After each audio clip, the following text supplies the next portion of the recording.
საოცარი შოკოლადის ლავა ქეიქის უმარტივესი რეცეპტით დაგიბრუნდით. ზუსტად 15 წუთში შეგიძლიათ ამის მომზადება. ვიწყებთ შოკოლადით და კარაქით, რომელიც უნდა გავადნოთ ორთქლის აბაზანაზე. სანამ შოკოლადი ოდნავ შეგრილდება, ვიწყებთ 2 კვერცხის და შაქრის ათქვეფით. უნდა ავთქვიფოთ იქამდე, სანამ ასეთი ქაფიანი არ გახდება ჩვენი კვერცხიანი მასა. დავამატოთ გამდნარი შოკოლადის ნახევარი ჯერ, კარგად ამოვღრიოთ, შემდეგ დავამატოთ მეორე ნახევარი და უკვე კარგად ამორევის შემდეგ ჩვენი მასა მიიღებს მუქ შოკოლადის ფერს. აი ზუსტად ასეთს. ამ დროს ვამატებთ ცოტა კაკაოს და სულ ცოტა ფქვილს. ამორევის შემდეგ ჩვენი მასა გამოსაცხობად უკვე მზად არის. შეგვიძლია უკვე გადავიტანოთ კარაქ-წასმულ ფორმებში და გამოვაცხოთ.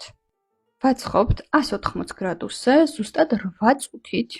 გაითვალისწინეთ, რომ თუ ფორმიდან ამოღება გსურთ და მისი ისე სერვირება, უნდა გამოაცხოთ დაახლოებით 10-11 წუთი. გავაფორმეთ ზემოდან ცოტა შაქრის პუდრით, შემდეგ მივუდეთ თითო ბურთულა ვანილის ნაყინი, რომელთაგან ერთ-ერთი ცოტა გაგვექცა, მაგრამ დავაბრუნეთ საკუთარ ადგილას და გემრიელად მივირთვით. სულ ეს იყო.